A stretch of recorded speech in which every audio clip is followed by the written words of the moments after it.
Buen día República Oriental del Uruguay, comenzando una nueva semana, compartiendo con ustedes la información, la noticia, el análisis, compartiendo perspectiva, puntos de vista, análisis respecto a temas grandes del país, a temas que importan y que en definitiva hacen a nuestra vida no solo cotidiana, sino en su proyección, cómo se va proyectando nuestra vida, la de los más pequeños, de acuerdo a la vitalidad que tienen nuestras instituciones democráticas y republicanas. Ese es el leitmotiv de este programa.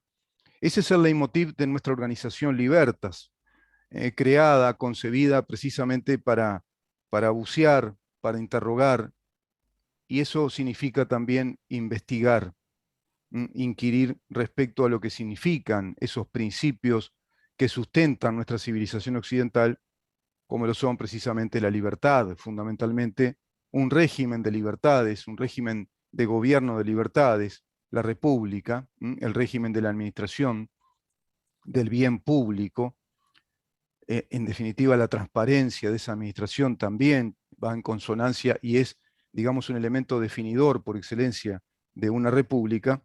Bueno, estamos analizando si eso efectivamente se cumple en nuestro país. Y en algunas cosas sí, y en otras no. Hoy vamos a conversar con el escritor Álvaro Alfonso respecto a un tema que repercute mucho en la historia de Occidente. Repercute al extremo de que es un tema que integra la historia misma de Occidente, que es la lucha ideológica. La lucha ideológica que derivó en una Primera Guerra Mundial, en una Segunda Guerra Mundial, en un periodo de entreguerras. Y luego de esa Segunda Guerra Mundial, el mundo va a vivir una llamada Guerra Fría.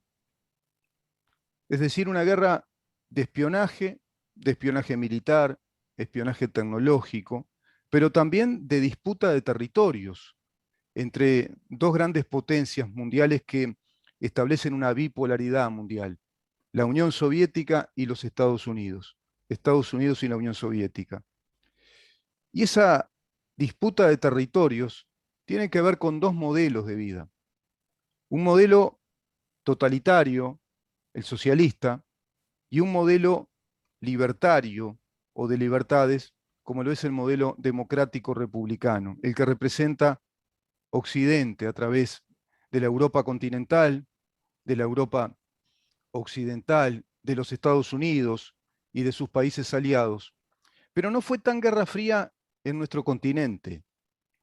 En América Latina no fue tan fría, dicen varios autores, porque acá se disputaron precisamente los territorios, los tan ansiados territorios, es decir, esas unidades nacionales, precisamente guerrillas.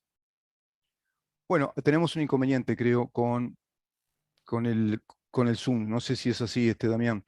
Estamos recibiendo, está la señal, está Álvaro Alfonso, no sé si puede entrar con nosotros. Vamos a ver si es posible.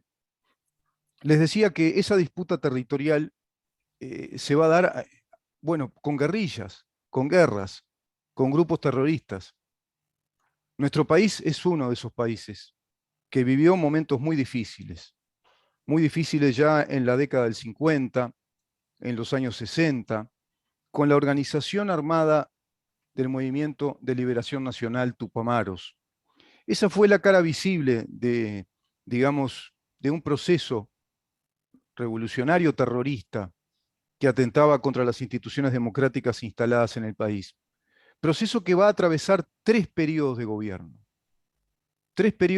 democráticos, temas de los que se habla poco. Álvaro Alfonso investigó todo ese asunto. Es un periodista que investiga profundamente este tema.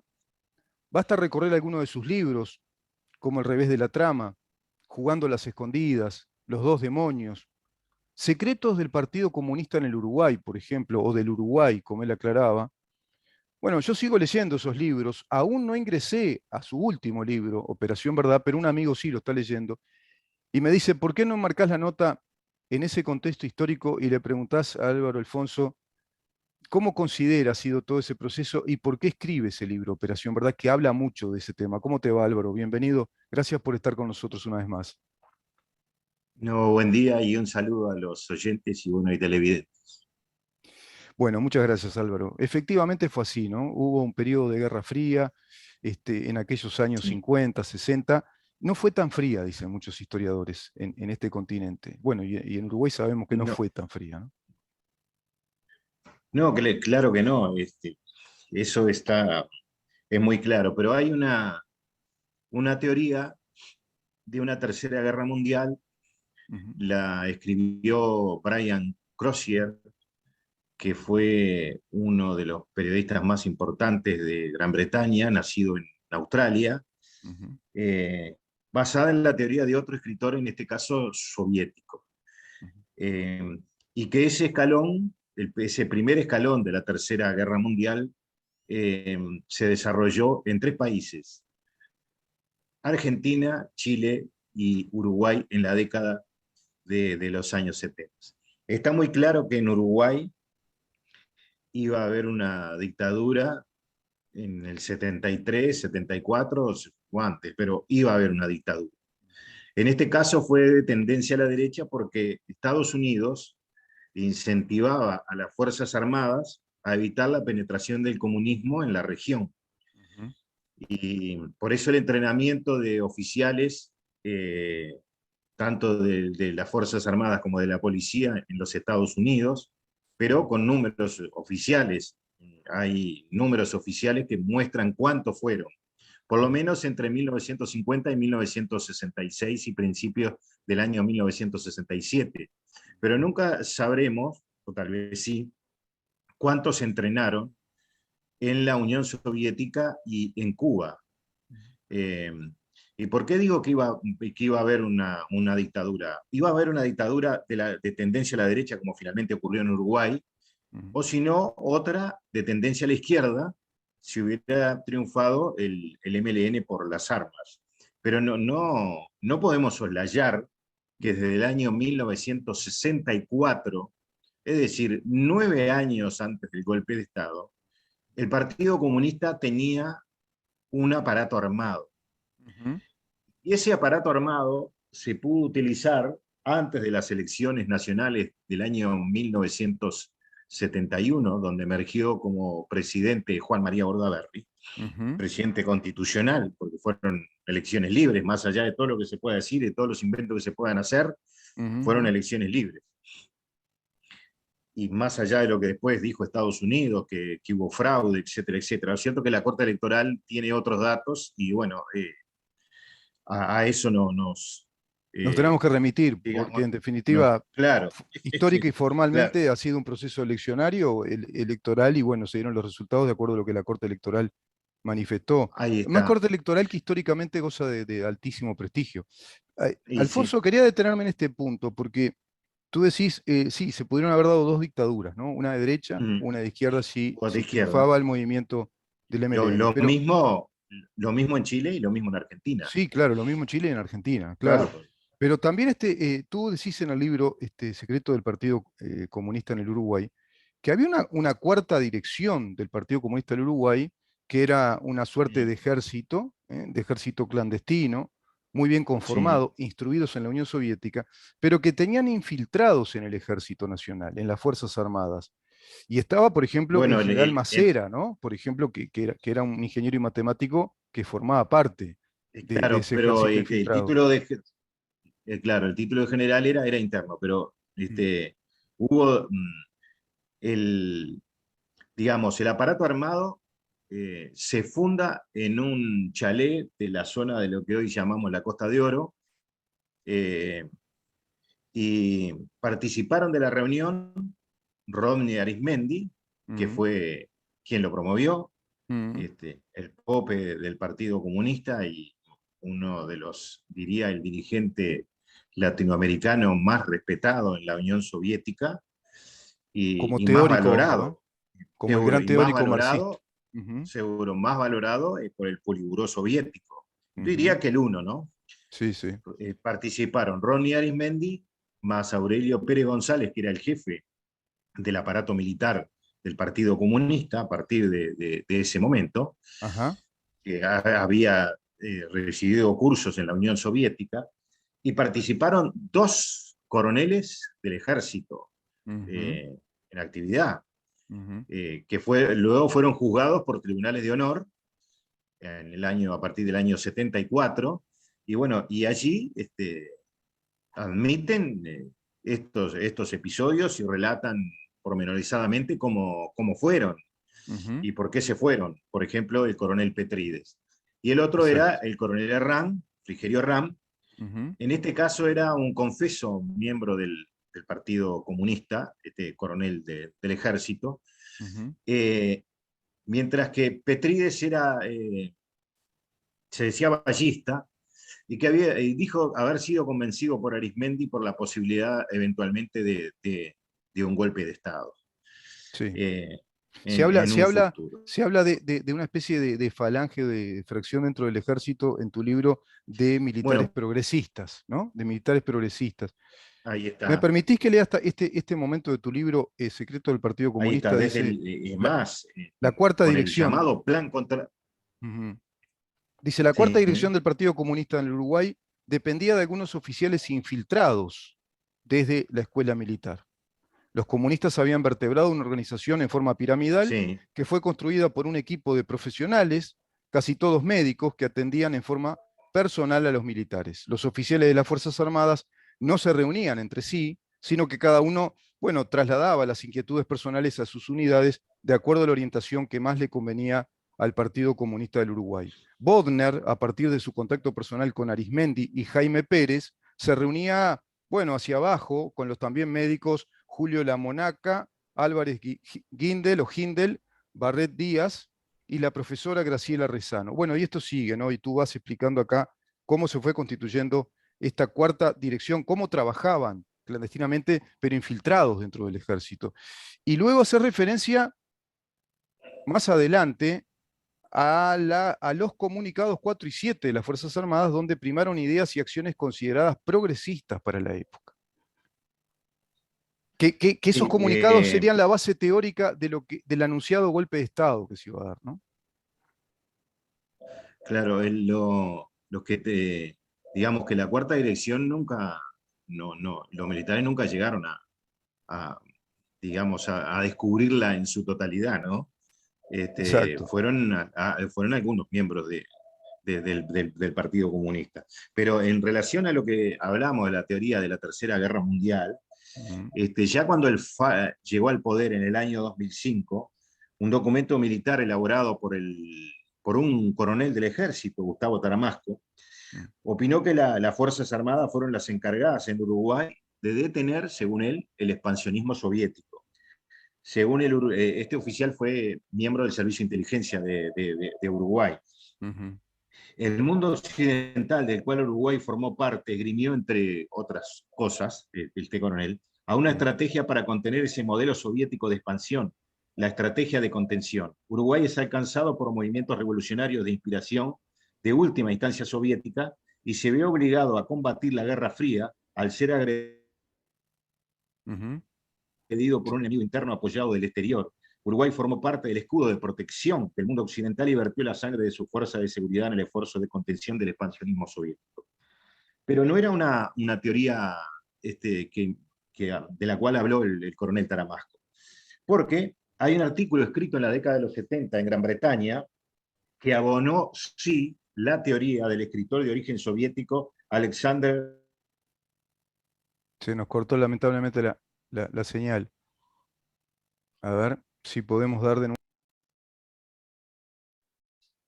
Perfecto. Sí, Sí, nos decías la teoría que abonó un británico y que luego es corroborada por un soviético. sí, ahí está. Eh, no, la teoría es del escritor soviético, Ujú, eh, contrario al régimen, ujú. Alexander Solzhenitsyn.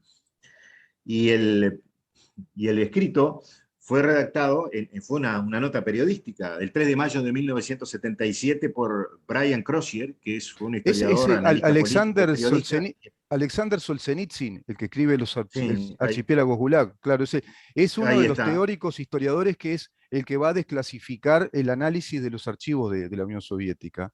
Se le debe Ahí mucho a está. Alexander Solzhenitsyn, Occidente le debe mucho del desclasificado de documentos sobre lo que pasó, ¿no? Sí, Un ese libro que disidente. luego fue editado en Francia, ¿no? Sí, él se tuvo que refugiar en los Estados Unidos después, porque él fue un Sí, disidente, fue un alto teórico soviético, pero tuvo disidencias y bueno, luego parece que se convierte, ¿no?, al mundo occidental y tiene que emigrar. Hay un salvoconducto, hay un ahí libro está. muy interesante que habla de todo eso, que es el de Martin Amis, que se llama Coba el Sí, Temible. sí. Sí, Bueno, sí. lo cierto es que este escrito fue publicado el 3 de mayo de 1977, Ujú. eh, y Crozier dejó entrever en la crónica que escribió en el matutino Daily Telegraph que las dictaduras de Argentina, Chile y Uruguay en los años 70 constituyeron el teatro de operaciones de la Tercera Guerra Mundial. Seguro. Y dice en su artículo, es alentador y estimular visitar Argentina y otros países del cono sur de Sudamérica, como Uruguay y Chile. Mm. Esto puede ser sorprendente para aquellos con una idea prefabricada de indignación con respecto a los derechos humanos y los crímenes monstruosos que le son atribuidos a estos tres regímenes militares. El hecho manifiesto es que los tres países reunidos han constituido el teatro de operaciones de la Tercera Guerra Mundial, lo que decía el teórico soviético, eh, Claro. ganó el premio Nobel de Literatura en 1970 y fue sumamente crítico, como tú decías, con el régimen. Sí, exacto. Crozier estampó que las Fuerzas Armadas salvaron al pueblo de un destino infinitamente peor a todo lo que está pasando ahora. Gracias debiera haber sido la respuesta más apropiada por parte de Occidente en lugar de ostracismo y desprecio. Ujú. Crozier, en los tres países, dijo, la intervención militar fue efecto, no la causa. En Uruguay, durante 5 años, una pandilla de jóvenes intelectuales, dice el escritor inglés, autodenominados Tupamaros, nombre proveniente del caudillo inca Tupac Amaru, operaron aparentemente a voluntad propia, raptando funcionarios, asesinando, asaltando bancos y huyendo cuando eran atrapados. Y dice, seguramente algo que le tocaba por por vivir en Gran Bretaña, ¿no? Crozier señala, yo no recuerdo ninguna protesta masiva reclamando derechos humanos por si Geoffrey Jackson, embajador británico secuestrado por los Tupamaros, que fuera detenido durante meses en una celda húmeda y estrecha o por otras víctimas allí o en cualquier otro lugar del cono sur. Es verdad que Mm. las Fuerzas Armadas uruguayas usaron métodos rigurosos. El hecho es que los tupamaros fueron neutralizados o expulsados en 4 o 5 meses, pensando que algunos de los 3.000 están aún en prisión y los uruguayos están ahora libres de su depredación, consignó. Para el historiador británico, dos cosas pueden ser entendidas con respecto al Cono Sur. La primera es que los tres países han estado peleando esencialmente la batalla de la Tercera Guerra Mundial. En Chile la guerra tomó la forma de terrorismo, anarquía revolucionaria y un plan comunista preciso durante el régimen de Allende. En Uruguay había una violenta subversión. Los uruguayos han ganado la batalla como lo han hecho los chilenos y los argentinos empezaron tarde, pero ahora se están acercando a la victoria. Recordemos que los golpes de Estado militares o cívico-militar, Mm. como podría llamarse en Uruguay y Ujú. en Chile, fue un golpe militar, fueron en el año 73, mientras que Exacto. Argentina el golpe fue en el Sí, año en el 76. 76, claro. Ahí está, el 24 de marzo. ¿Qué debemos decir? Que tanto Estados Unidos como la Unión Soviética fueron de los primeros en decir que estaba bien. La presencia de Jorge Rafael Videla en la Junta Militar Argentina, tomando el poder en la Argentina, fue aplaudida por ambos gobiernos. Estados Unidos directamente Mm. a través de los canales oficiales. Y bueno, la Unión Soviética siempre atrás a través del Partido Comunista Argentino. Mm. Y decía que sobre Argentina dice, el iniciar trotskista ha sido derrotado. Los montoneros teóricamente peronistas siguen estando muy bien, pero ahora en retroceso. ¿Qué más? Se preguntó para opinar. Que los tres regímenes se saben transitorios, de todas formas ellos están determinados a preservar sus pueblos de la vuelta a la situación de que fueron liberados. Los partidos políticos con su demagogia, dice el escritor británico, venalidad y su responsabilidad están ahora completamente desacreditados.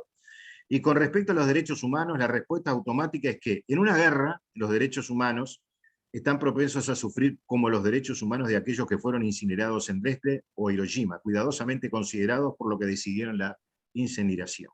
Ujú, Al final de su artículo, Crozier sentenció: sería interesante ver si los tres países ganan la paz después de haber ganado la guerra. ujú. Así que el artículo ¿Qué es vigencia bastante crudo. tiene ese artículo? Es crudo porque hace relación a la guerra, a lo que la guerra provoca, ¿no? Cuando él menciona que Sí, los ahí derechos está. humanos son sacrificados en cualquier situación de guerra, y menciona el caso de Hiroshima y Dresden, ¿no? Ahora, Mm, es evidente que hay un movimiento reactivo, eso lo reconocen las potencias mundiales, es decir, las llamadas dictaduras cívico-militares son la consecuencia o el efecto reactivo de movimientos armados. En nuestro país, el movimiento MLN Tupamaros. Es decir, es un movimiento que se alza contra las instituciones democráticas. Sin consulta popular, es un sí, movimiento pero inconsulto, un movimiento intestino, larvario, pero que comienza a hacer mucho daño y a perjudicar mucho, y generando una situación de inestabilidad importante. Pero está este marco, además de Guerra Fría. Si no se entiende este marco, no se entiende todo eso. Tú en cada libro vas explicando ese marco de Guerra Fría. Había una obsesión, yo leyendo este libro veo que hay un hilo conductor, un común denominador de esas búsquedas de aquellas Fuerzas Armadas por los años 70, que es desarticular el ejército clandestino comunista, que lo consideraban más peligroso incluso, porque después van a desarmar al movimiento de MLN. A través de ciertos delatores quedan desarmados. Pero ellos saben perfectamente que está infiltrado un ejército del Partido Comunista del Uruguay. Ese es un tema que tú lo tratás en este libro muy bien, Secreto del PSU, pero seguramente en este libro también retomás ese tema. sí, bueno, ¿Cómo ves eso? en el libro se habla de lo que era el plan contragolpe. Sí. Eh, el plan contragolpe fue, en este caso, ideado por el Partido Comunista y bueno, fueron sumando al MLN, según los comunistas, con la intención de que no hubiera operaciones militares en aquel momento de la guerrilla. Ujú, Como pues, el propio Jaime Pérez dice que fue para sujetar al MLN. Bueno, pero lo concreto es que las reuniones, la primera participaron el general Sereñi, Rodney Arismendi y Mauricio Rosenkopf, estuvo por el MLN. ujú. Y en este caso, esas reuniones eran, en caso que triunfara el Frente Amplio en la Intendencia de Montevideo, que era una de las posibilidades que manejaba o se manejaba desde la coalición de izquierda, o se llegara al gobierno nacional, eh, no se entregara el poder.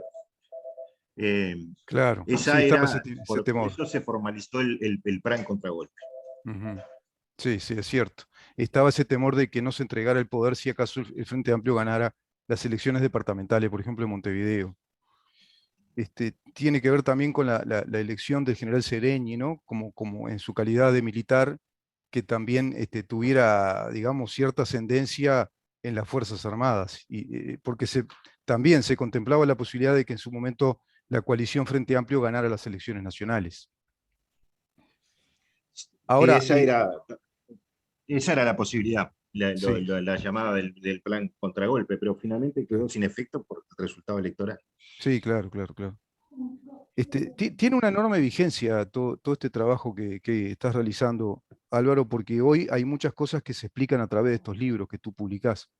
No solo el pasado, sino también lo que estamos viviendo y el futuro se puede explicar. ¿Cómo ves tú hoy la situación actual de acuerdo a lo que venís investigando? Y yo diría que en algunos casos es un calco de lo que viene del pasado, de otra manera, pero es un calco. Ujú, Digamos, la dialéctica es la misma. ujú. El presidente del Frente Amplio, Fernando Pereira, utiliza una dialéctica marxista-leninista al mango, ¿no? Sí, sí. Eh, en, Lenin, en una oportunidad, dijo que cuando uno de sus asesores le dijo: maestro, tenemos que contestarle a tal fulano que había hecho una crítica al régimen, Ujú. y Lenin dijo: no, no, no, no vamos a contestarle porque a nuestra respuesta vendrá otra contestación y así seguiremos. Lo único que hay que decir es que es un traidor a la clase obrera y con eso ya alcanza. Claro. Porque la gente solo Mm, entiende palabras, no entiende argumentos. Y lo que usa y lo que se usó durante la campaña ujú. Qué y la lástima. Sí, técnica es usar palabras y no ningún argumento. claro, claro. Sí, es la Y bueno, y utilización eso lo hace en la máxima potencia el, no solo Pereira, sino muchos integrantes del Frente Amplio, ¿no? Y por sí. supuesto que blancos y colorados no se dan absolutamente cuenta de esto, ¿no? No, no, Yo, creen, yo, no lo creen directamente. exacto. Yo conversaba ayer con un amigo con el que converso mucho, que es un No, experto porque muchos, jurista, si me y no se dan disculpan, cuenta. Sí. muchos, no, porque muchos creen Mm. que todo esto terminó con la caída del muro de Berlín. Y en Bueno, pero realidad sí. no, empezó otra etapa. ¿Por qué? ¿Qué pasa? Lo Bueno, primero fue... ahí podemos ir al gran error de Francis Fukuyama cuando escribe el fin de la historia, Mm, que muchos se creyeron ese mm, verso, digamos, ese libro, de que se claro, terminaba la guerra ideológica, ¿no? Que se terminaba esa claro, guerra ideológica, que iba a triunfar el mundo liberal y que terminaba ese hombre ideológico, y no, no fue así, todo lo contrario, ¿no? Eso no pasó. Lo que pasó es que se camufló la guerra ideológica. Inclusive tampoco se dio lo que decían los posmodernos con lo de la posverdad, que decían los mega relatos ideológicos van a caer, y va a existir una posverdad. No, esa posverdad en definitiva sirvió para camuflar el relato marxista a través de lo que se considera hoy el neomarxismo, que es el marxismo de Gramsci, cultural, es ir por el mm, Estado, las claro. instituciones, ¿verdad? Como tú decís, la utilización de palabras y no de argumentos, pero hoy está más fuerte que nunca, me parece, ese aparato internacional, inclusive marxista. Ni que hablar acá en América Latina con el Foro de San Pablo, Grupo de Puebla, los países alineados a Cuba, Venezuela, Nicaragua. Trato de hacer este resumen lo más rápido posible para que los que nos escuchan, Álvaro, y vean este video después, entiendan en qué contexto histórico estamos hablando, ¿no? Que eso está muy vigente y como tú decís, parece que al sistema político de la coalición de gobierno no le cayó la ficha. No sé si no lo ven, no lo quieren ver. Bueno, yo diría que en toda América pasa lo mismo, ¿no? Sí, Lo- todos los presidentes, digamos, que se puedan tildar de liberales, viven en la luna con sí, respecto sí. a este tema. Ya lo que pasó en Chile, lo que pasó en Colombia, Mm. eh, y bueno, y eso genera que se siga hablando, se siga hablando, y las palabras golean a los argumentos, ¿no? Porque Ah, sí. eh, vamos a hacer alguien se dispone a leer 10 páginas de un libro a cualquier hora, como ocurría antes. Eh, me Sí. entrevistaron de Radio Miami en los últimos días, y entonces me hicieron esta pregunta. Aquello que se veía en Uruguay hace 50 años, de que el señor o la señora iba con el diario en el hombro, y eran varios diarios de varias personas, cada uno con una unidad, Mm. leyendo las noticias del día, o sentado en una plaza. Eso cuando tenía un tiempo libre o cuando tenía una hora de su trabajo para hacerlo. Dice, ¿eso se da ahora en el Uruguay? Yo dije, eso no existe ya. No existe. Uruguay es otro Sí, sí, país. Hoy se juega en las redes sociales, todos juegan en las redes sociales. ¿Y, exacto. y, y qué pasó luego de la caída del muro de Berlín? Se reunieron y dijeron, oye, ¿ahora qué hacemos? Porque habían Claro. puesto a las guerrillas, habían llevado a jóvenes a la muerte, en este caso de ambos lados, Ujú. en esas guerras internas. Y bueno, y ahora dice, contra todo lo que estuvimos en contra, todo lo vamos a apoyar. Y hoy se manifiesta a través de los colectivos, etcétera, etcétera, esa forma ideológica en el mundo. Está muy Sí, claro. sí. Sí, sí, sin duda, es así. Es así. Estamos en un mundo donde ya nuevas generaciones no estudian, no leen, no estudian en este sentido, ¿no? De leer y analizar lo que están leyendo, no hay hábito de lectura, están en otra cosa. Y en las redes sociales se está jugando todo esto, no cabe duda. Mucho desestima, yo ayer le decía a este amigo, mucho desestima, dice, no, pero eso pasa en las redes sociales, ahí está el barro de la comunicación. Sí, ese barro cada 5 años vota y ese barro es grande, ¿no? Ese barro es una base electoral muy importante. Nuevas generaciones que además han sido adoctrinadas por un sistema de enseñanza que es exactamente eso, es un sistema como en nuestro país que es adoctrinante de las nuevas ideologías. No hay que perder de vista lo que dice Agustín Laje como gran teórico liberal en nuestro país, en el libro negro de la nueva izquierda. Él dice algo muy, muy importante y que es realmente vigente.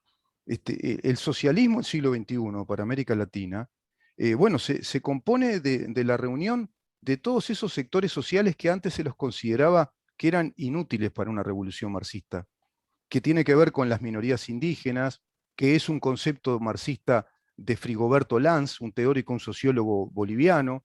Está también el teórico Atilio Borón, con quien hace poquito ahora se reunió Andrade en un programa de radio que él tiene, Radio Internacional, y tiene otros programas. Es un doctor en ciencias políticas que precisamente sigue en la línea de Ernesto Laclau, aquel teórico que estudió en la Universidad de Essex y con su esposa Chantal Mouffe, van a crear ese socialismo del siglo XXI a imagen y semejanza del teórico Heinz Dietrich, que fue aquel teórico alemán que formó a Maduro y antes a Chávez en Cuba. Que es similar, ¿no?, con la formación del Che Guevara en otra época por aquel historiador soviético, no recuerdo el nombre ahora, que forma el Che Guevara y a los Castro. Es decir, todo es igual, pero ahora se reúnen grupos, minorías étnicas indígenas, los movimientos LGBT, las ideologías de género, las feministas radicales, que en verdad son como grupo de lesbianas. De feminismo radical queda no queda casi del feminismo original. Ahora, todo eso reunido está constituyendo esta nueva revolución marxista, que detrás tiene al Partido Comunista, evidentemente. Y como tú bien decís, hoy los liberales de estos países parecen no darse cuenta de todo esto, parece que no les cae la ficha. Se nos corta, no sé por qué, se me Sí. va la imagen. Sí, no sé. Bueno, te dejo Pero la la voz palabra. no. ¿Eh?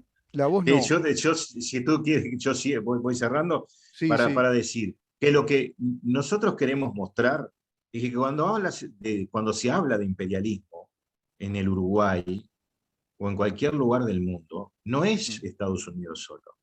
También fue la Unión Soviética. Bueno, y ahora tenemos a otro país que es China, pero digo, de los temas que estamos hablando, mm, fueron Estados Unidos y la Unión Soviética. Uno intentaba instalar el comunismo en el mundo, el otro el capitalismo. Y bueno, y así fueron buscando los países. ¿Y qué pasó en América? Luego de lo de Cuba, Estados Unidos dijo no a más mm, y comenzó a incitar ya en el año 66 a las Fuerzas Armadas a evitar la penetración del comunismo en la región. Estados Unidos no la llamaba la Guerra Fría, la llamaba la guerra revolucionaria. mm, Y en el marco para Estados Unidos de esa guerra revolucionaria, el continente americano era estratégico mm. y por lo tanto se dieron un montón de hechos producto de la disputa de esos dos países. En nuestro Claro. país, ustedes saben todas las cosas que pasaron, ¿no? Y que siguen Ujú, pasando, porque hasta hoy seguimos en debate. Pero cuando también se habla del Plan Cóndor, mm, es una respuesta a la fundación de la Junta Coordinadora Revolucionaria en el año 1974 en la provincia de Mendoza, en la República Argentina, que es un acuerdo para, digamos, eh, un acuerdo de esos, o un discurso de eso de los años 60, hacer volar toda América, la burguesía, todas esas cosas, exacto, sí, la sí, Fuerza sí. Armada, que tenía, en la cual participaron el MIR chileno, el ERP, el Movimiento de Liberación Nacional Tupamaro de Uruguay y los bolivianos, es decir, Mm, los guerrilleros bolivianos. Ellos fundaron la Junta Coordinadora Revolucionaria. ujú. Eh, y bueno, luego aparece el tema de Plan Cóndor, que en realidad para Uruguay fue un sistema Cóndor, porque fue un intercambio de información. Sí, sí, sí. Eh, Chile, por supuesto, que no lo utilizó de la misma manera, sino que salió al exterior a matar gente, ¿no? Bueno, hay Claro. eh, destacados integrantes de gobiernos anteriores que fueron asesinados por oficiales chilenos. Ujú. Pero cuando hablamos, vamos a hablar de todo, porque si siempre le echamos las culpas a Estados Unidos, no tiene gracia, porque si No, vamos a echar claro, las culpas, vamos a echar las culpas a claro, todos los que claro. participaron y siguen participando, porque hoy lo que estamos viendo en el mundo, ¿qué es? Es lo mismo, de Es otra lo manera, mismo. ¿no? Claro, claro. Nada Claro. más esto es muy orgánico, está muy organizado, es un plan, no cabe duda, Alfonso. Yo te invitaría a seguir conversando de esto porque es un tema gigantesco, de plena vigencia, y esto va a repercutir no solo ahora, sino hacia el futuro. Y lo estamos viendo, como tú decís, estamos viendo un endurecimiento del discurso marxista-leninista de parte del Frente Amplio, de parte del PCNT. los paros abusivos que van haciendo, los movimientos desestabilizadores del país, que eso también está dentro de las declaraciones del Foro de San Pablo, desestabilizar a todo tipo de gobierno neoliberal, almanuense del capitalismo yanqui. Siguen con esos relatos, siguen con lo mismo. Sí, Y pero bueno, yo no le echaría la culpa al Frente Amplio y al Partido Comunista por eso, sí. sino a los otros que no se dan cuenta Bueno, y no frenan y no diseñan una estrategia contra eso, porque se les va a llevar el gobierno. y sí, y ¿Verdad? sí. Porque Sí, sí, no, es que la culpa está del otro lado, no cabe duda. Por eso quiero conversar contigo y profundizar este tema, porque no hay, hacen como que es normal convivir con el enemigo, ¿no? Parece que esta suerte de gobierno, ¿cómo lo podríamos calificar este gobierno? ¿De qué es de centro derecha? Y bueno, parece que no. Es un gobierno, es una coalición donde hay sectores outsiders de la política, como Cabildo Abierto, por ejemplo, y ciertas personalidades que no formaban parte del sistema político, pero quienes forman parte hace décadas, bueno, parece que conviven con alguien que es normal, ¿no? Como que están normalizando y naturalizando situaciones que no son normales, no son naturales. Bueno, lo que sí, sí, lo que sí es muy claro es que vienen desde el Frente Amplio, el Partido Comunista, etcétera, vienen con un relato atrasado de cosas y episodios que ocurren todos los días, sí. que son, la responsabilidad proviene de ellos Mm. y le echan la culpa, y esa es la táctica que se utiliza, que bueno, la coalición de gobierno directamente no ha sabido enfrentar, No, no tiene una estrategia para enfrentar. no, El presidente de la República está siempre expuesto sí. en todas, no hay, digamos, una estrategia a su alrededor de cuando viene una crítica de alguien, no tiene que salir el presidente Exacto, siempre exacto. a defender. Cuando habla, lo mejor es que cuando habla el presidente, bueno, todo el mundo para la oreja porque dice que va a hablar el presidente hoy, Pero, pero no hay nadie, o por lo menos nosotros no lo vemos alrededor, muy poco, mm, solo algunos legisladores, algunos senadores, pero no vemos diputados que fe- salgan sí, sí. a enfrentar las cosas que se dicen y los ataques que le hacen al presidente de la República a diario.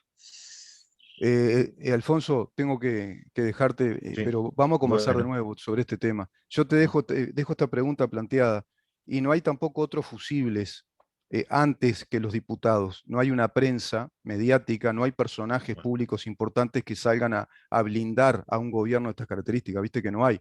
No hay un blindaje de personajes públicos que tengan ascendencia en la población, que con decir tres cosas ya importe, que la gente tome atención rápidamente porque fulano o mengana salió a decir tal cosa y todos los días orgánicamente o sistemáticamente salgan. Tenemos una prensa que desprotege al gobierno, totalmente la prensa grande, digo. Entonces, claro, lo fusible es que uno espera es lo que tú planteás, que de pronto diputados y senadores, que no dejan de ser el sistema político que tendría que estar dedicado al trabajo político. Y también, por supuesto, a defender al presidente. Pero vemos a su vez a un presidente y un sistema político que desconocen muchas cosas también, que obvian cosas claves que hay que encarar, ¿no? Eso me parece que sería interesante conversarlo contigo en la próxima, de acuerdo a lo que vas publicando en tus libros y fundamentalmente en este último, Operación Verdad, que es muy vigente, porque lo que estás diciendo ahí sigue pasando, totalmente. No es historia lo que estás escribiendo, es parte de una historia que se sigue escribiendo.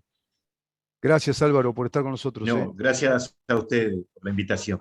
Se nos corta el Zoom, nos vamos, vamos a una pausa y recibimos luego al doctor Jorge Palpatián. Conversamos recién con el escritor, investigador, periodista Álvaro Alfonso a raíz, bueno, de toda su investigación y de su último libro que es Operación Verdad. Quédate ahí.